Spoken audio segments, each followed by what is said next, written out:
Alors, Monsieur le Président, parlons d'équité. Le Premier ministre peut-il nous dire ce qui est équitable dans le fait d'empêcher une mécanicienne d'agrandir son entreprise?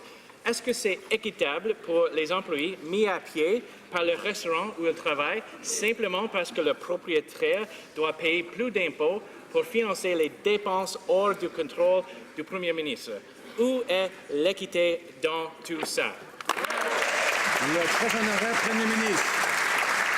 Les Canadiens nous ont envoyés au gouvernement parce qu'ils reconnaissaient que c'était inéquitable, que la classe moyenne paye trop d'impôts et que les mieux nantis trouvent des façons de ne pas payer autant d'impôts.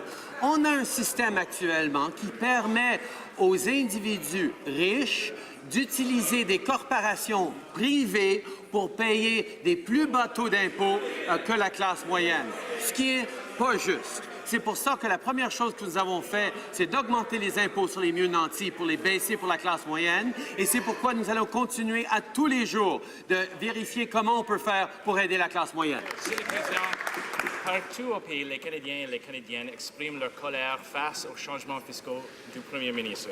Et une part de cette colère touche ses propres députés.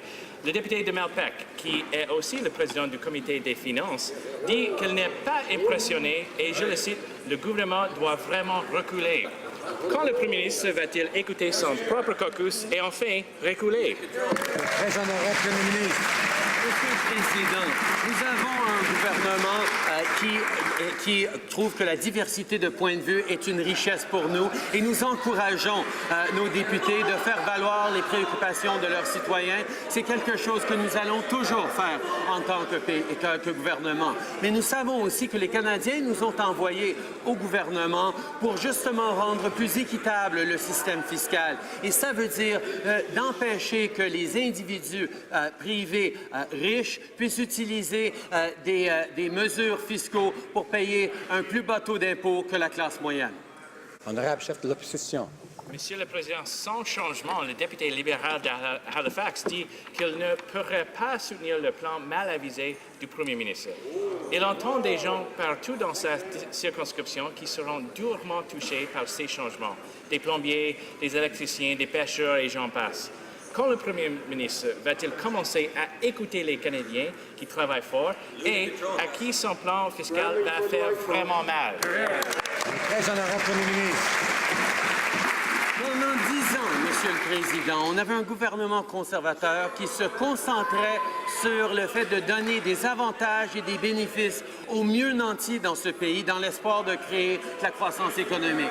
Or, ça n'a pas fonctionné pour les Canadiens et c'est pour ça qu'ils ont élu un gouvernement différent. Un gouvernement, notre gouvernement, qui avait comme promesse d'aider la classe moyenne et tous ceux qui travaillent fort pour s'y joindre. Et la façon qu'on le fait, c'est d'assurer qu'ils ne payent pas plus d'impôts que nécessaire et qu'on baisse les impôts pour la classe moyenne, qu'on les augmente pour les mieux nantis.